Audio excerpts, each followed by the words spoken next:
Hello, and welcome to another episode of Camille Cabrera, author, also known as Creating with Camille 2.0, basically the visible version of the podcast that I have going.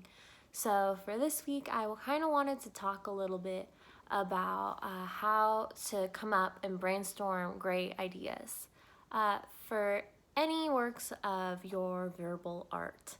So basically, my first idea and suggestion that I also use for how to come up with ideas for books, ideas for novels, is I love to go outside. I get it. What I just said might not be possible at the moment. Sigh, quarantine. But I'm a huge believer that you can get and gain inspiration from different places.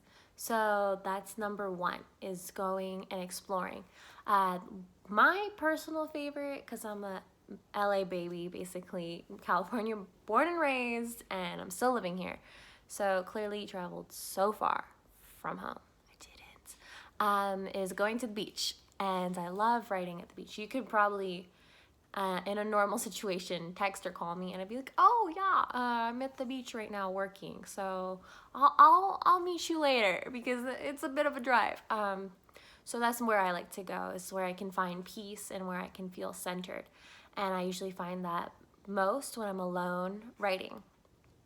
Number two suggestion: if you don't really have a place you feel like calm or especially connected to, what I suggest is kind of creating that peace and center of mind in your head before you go and write. So if you have like a specific routine that you find gives you that peace of mind, I suggest doing it beforehand. Say you like waking up, listening to your favorite song, and grabbing an iced coffee. Well, that can help center and focus you and kind of let you and your whole body know, like, this is the time for writing. This is time for ideas. So I personally don't really do that all the time, mainly because my routine is more like when I go physically somewhere and sit, that's when I like to write.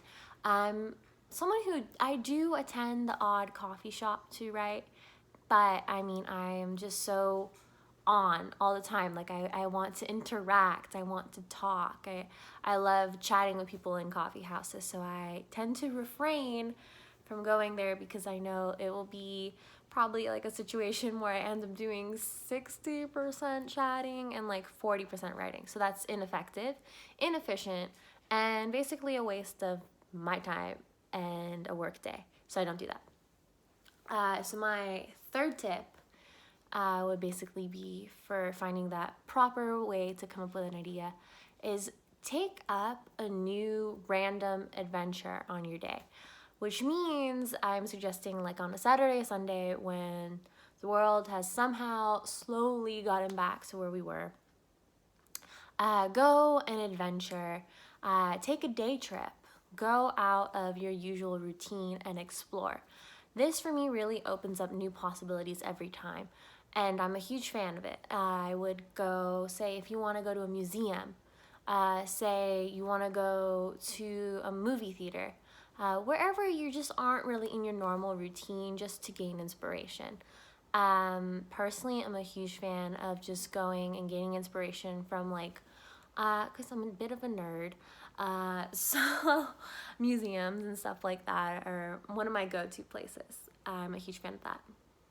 So also, if you're on a budget, those are budget friendly generally. So when this is over, those are good suggestions to keep in mind.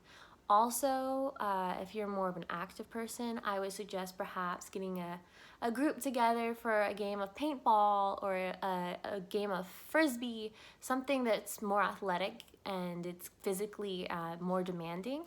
And that sometimes can help get you going mentally if you're someone who requires putting that physical energy out first into the world before you can kind of center back. And that happens to me at times, so I realized that sometimes I need to go on like a run, or I really need to be able to just exercise in some form before I can recenter myself into writing, because writing is sitting still and being very quiet generally. I'm lying. There's a lot of talking. Me and like my other self from my writing. Like it's me and like my mental voice talking all the time. There is very little quiet when I'm writing. But you know what I mean. So I would say my next idea and suggestion for you guys is understand what you are able to focus on best at a time, which means if you don't focus so well when you have your phone on, put it on silent for a little. And you can put a timer on, so like 45-minute increments of phone inactivity where you're not looking at it. I think especially in this day and age, that is a very tempting one to kind of get into, but I say don't do it because you're just going to derail yourself, and that's really hard, especially when you're in a flow, in a process of writing. So I hope these were helpful, and if so, feel free to like or subscribe. I don't really know where that button is in relation. I'm new here, but it's somewhere, I swear.